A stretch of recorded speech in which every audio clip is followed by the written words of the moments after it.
Donc là, en fait, toutes vos demandes ont été rejetées. Oui. Et même la compatibilité pour votre client n'a pas été retenue.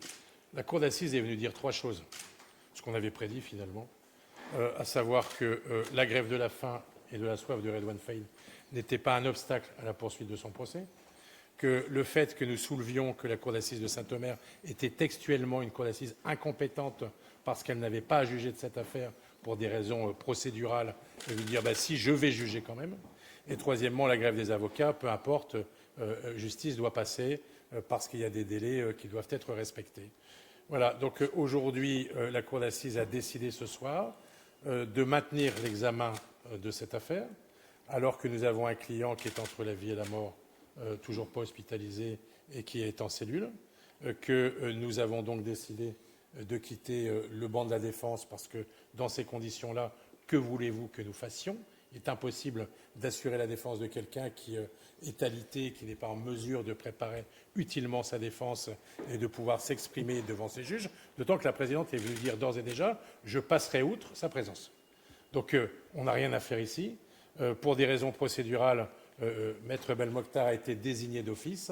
Elle a indiqué qu'elle n'envisageait pas de faire suite à cette désignation. Voilà, on est dans une impasse parce que il faut que la justice, coûte que coûte, passe et que Redouane Faïd soit renvoyé définitivement aux oubliettes et qu'on ne cesse, il cesse de clamer ses conditions de détention, son existence, sa qualité d'homme, qu'on n'a pas besoin de lui, on va le juger, et peu importe les droits de l'homme, peu importe les droits de la défense, peu importe tout ce qu'on a soulevé légitimement devant cette cour d'assises.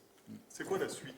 Qu'est-ce que vous pouvez faire? Qu'est-ce que vous comptez faire? Alors, ce que nous allons faire, c'est qu'on va déposer, on a inscrit là tout de suite 3 pourvois en cassation, et on va demander au président de la Cour de cassation qu'il examine tout de suite ces pourvois en cassation, qu'on n'attende pas la fin de son procès, mais qu'on les examine tout de suite pour qu'on essaie d'obtenir gain de cause sur le plan procédural et que ce procès soit renvoyé, comme on ne cesse de le demander, pour des raisons légitimes depuis des semaines et des semaines.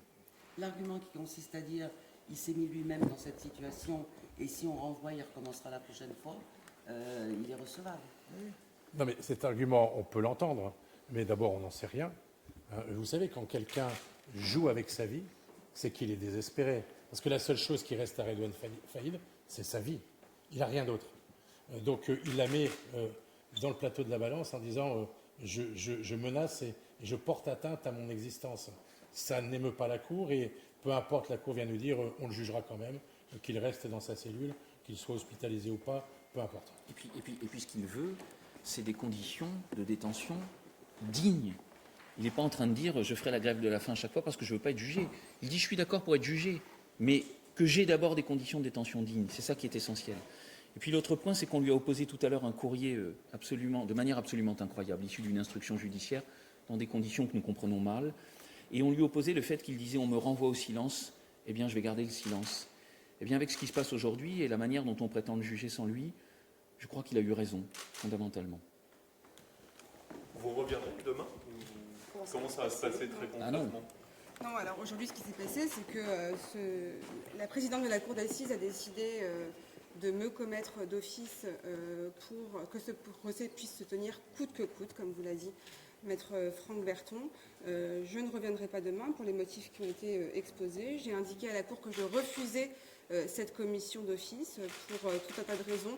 Et la principale, c'est qu'il n'est pas possible aujourd'hui de présenter utilement la défense de Redouane Faïd, qui n'est pas en mesure de se défendre et qui aujourd'hui a décidé d'entamer cette grève de la faim pour protester contre ces conditions de détention qui, il l'espère, se verront évoluer dans les prochains temps. Donc c'est un procès sans accusé, sans avocat. Ce sera le cas. C'est parce que la Cour d'assises a décidé qu'on allait faire ce procès sans Redouane Faïd et sans ses avocats.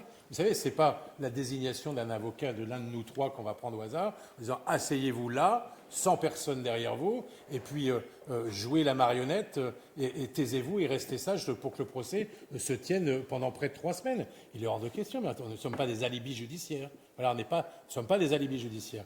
Il y a une dernière chose qui convient de souligner quand même, parce qu'on revient sur l'expertise médicale qui a été ordonnée par la Cour. Vous savez que depuis hier, l'expert est venu dire que l'état de santé de Redouane Faïd était incompatible avec une comparution devant la cour d'assises, à l'heure où je vous parle, il n'est toujours pas hospitalisé.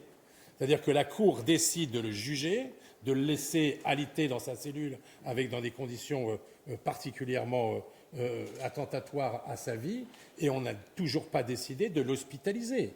Donc non seulement on le juge en son absence, mais on le laisse dans sa cellule sans lui prodiguer des soins, sans l'hospitaliser. Son état de santé aujourd'hui, il est incompatible avec sa comparution devant la cour d'assises. On ne sait pas s'il est davantage compatible avec son incarcération. Et c'est la question qu'on se pose aujourd'hui et qu'on posera à l'administration pénitentiaire dès demain, évidemment.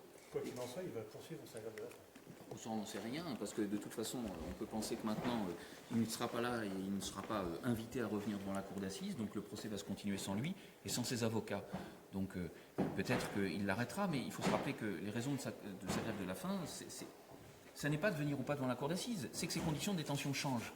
Donc tant qu'il n'obtiendra pas gain de cause sur ce terrain-là, je ne sais pas ce qu'il fera.